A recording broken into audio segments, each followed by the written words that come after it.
সুপ্রিয় দর্শক আসসালামু আলাইকুম। আশা করি আপনারা সবাই ভালো আছেন। যে যেখান থেকে আমার ভিডিওটি দেখছেন সবাইকে স্বাগতম। আমি আজ আপনাদের সামনে হাজির হয়েছি নতুন একটি রেসিপি নিয়ে। খুবই ইজি এবং খুবই মজার একটি রেসিপি। মুসুরের ডাল আর আটা দিয়ে আমি এই নাস্তাটি তৈরি করেছি। ভীষণ মজার খেতে নাস্তাটি। সন্ধ্যার নাস্তা হিসেবে এই রেসিপিটি করা যেতেই পারে। ছোট বড় সকলেই পছন্দ করবে এই নাস্তাটি। চলুন তাহলে দেখে নিই আমি কিভাবে এই নাস্তাটি তৈরি করে নিলাম। নাস্তাটি তৈরি করার জন্য প্রথমে আমি 1 কাপ ডাল নিয়ে নিয়েছি। ডালটাকে খুব ভালো করে আমি ধুয়ে পরিষ্কার করে নেব।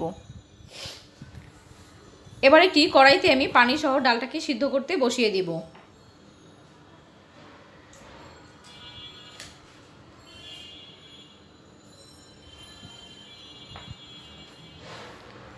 খুব বেশি পানি দিব না, অল্প পানি দিয়ে ডালটাকে সিদ্ধ করে নেব। দিয়ে দিব সামান্য হলুদ, পরিমাণ মতো লবণ, আর দিয়ে দিব 1/2 চা চামচ আদা রসুন বাটা। দিয়ে খুব ভালো করে মিশিয়ে ঢাকনা দিয়ে ঢেকে চুলার আঁচটা কমিয়ে এটাকে সিদ্ধ করে নেব।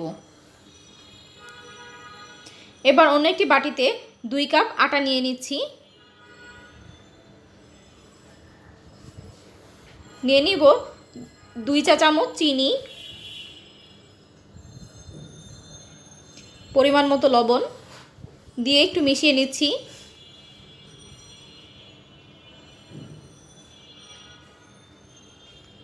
এবার পানি দিয়ে একটা ডো তৈরি করে নেব।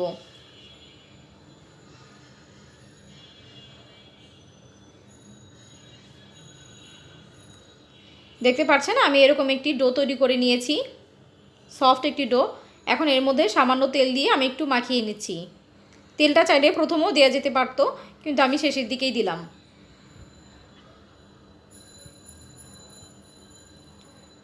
আবার একটু ভালো করে মথে নিচ্ছি। এখন এটা ঢাকনা দিয়ে ঢেকে একটা সাইডে রেখে দিব। অপরদিকে ডালটা কিন্তু সিদ্ধ হয়ে গেছে, দেখতে পাচ্ছেন ডালটা পুরোপুরি সিদ্ধ হয়ে গিয়েছে। এখন ডালটাকে আমি নামিয়ে নেব এবং ডালটাকে আর একটু বেশি মজার করার জন্য আমি এখানে দিয়ে দিচ্ছি সরিষার তেল। তাতে দিয়ে দিব 5 ফোড়ন, দিয়ে দিব পেঁয়াজ কুচি আর মরিচ কুচি। পেঁয়াজ কুচিটাকে একটু ভেজে নিব। খুব বেশি লাল করে ভাজবো না, আবার একদম সাদাও থাকবে না, হালকা সাদা এবং হালকা ব্রাউন থাকবে।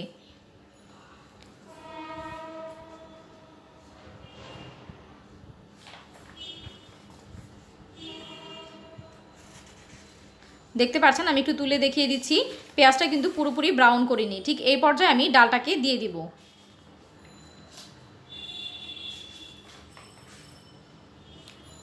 ভালো করে নেড়েচেড়ে মিশিয়ে নিচ্ছি।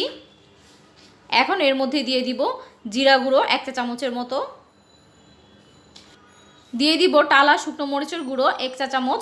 এখানে ঝালটা যে যেমন খেতে পছন্দ করেন ওই অনুযায়ী দিবেন। দিয়ে দিব চটপটির মশলা 1 টেবিল চামচ, দিয়ে খুব ভালো করে মিশিয়ে নিচ্ছি।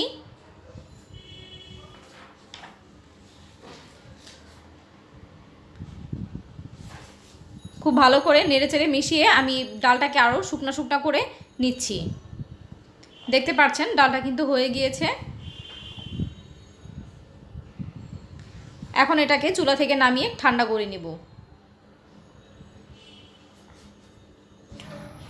অন্যদিকে ডোটা দেখতে পাচ্ছেন আমি নিয়ে নিচ্ছি। এখন আবারও একটু মথে নিব এবং এই ডোটাকে আমি 2 ভাগে ভাগ করে নিব। এখন এটাকে ভালো করে মথে আমি বড় একটা রুটি তৈরি করে নিব। দেখতে পাচ্ছেন আমি বিশাল বড় একটি রুটি তৈরি করেছি, যেটা ক্যামেরায় পুরোপুরি দেখা যাচ্ছে না। মোটামুটি অনেকটা বড় করে আমি রুটিটা বেলেছি। এখন এর মধ্যে আমি ডালের পুরটা দিয়ে দিব।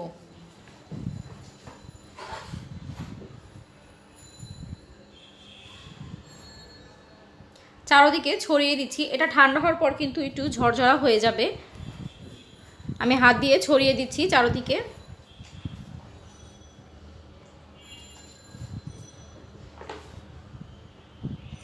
চারদিকে ছড়ানো হয়ে গেলে এখন আমি এটাকে রোল করে নেব। দেখতে পাচ্ছেন রোল করা হয়ে গিয়েছে। এখন আমি একটা চাকু দিয়ে এভাবে কেটে নেব।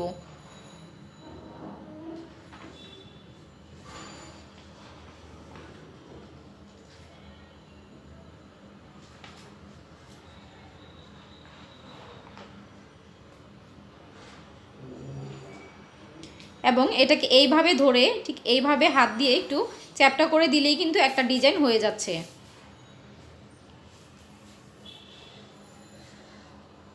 দেখতে পাচ্ছেন আমি সবগুলো নাস্তা এইভাবেই তৈরি করে নিব। মাঝখান থেকে ধরে চাপ দিলেই কিন্তু এরকম হয়ে যাচ্ছে। আমি সবগুলো নাস্তা এই একইভাবে বানিয়ে নেব। চুলায় আমি তেল দিয়ে দিয়েছি গরম হওয়ার জন্য, আর এখানে একটি ডিম নিয়েছি, লবণ দিয়ে ফেটিয়ে নিয়েছি ডিমটা। এখন আমি ডিমের মধ্যে সেই যে নাস্তাটি আমি তৈরি করে রেখেছি সেটা চুবিয়ে আমি তেলের মধ্যে দিয়ে দিচ্ছি। তেলটাকে খুব বেশি গরম করা যাবে না, তাহলে উপর দিয়ে কালার চলে আসবে, ভিতর দিয়ে কাঁচা থেকে যাবে। তেলটাকে খুব বেশি গরম না করে হালকা গরম করে এর মধ্যে আমি নাস্তাগুলো দিয়ে দিব এবং উল্টে পাল্টে ব্রাউন করে ভেজে নেব।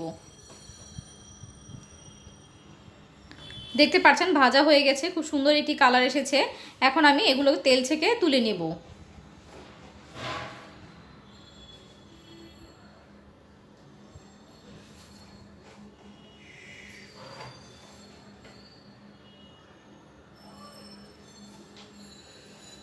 সবগুলো নাস্তা আমি এভাবেই তৈরি করে নেব।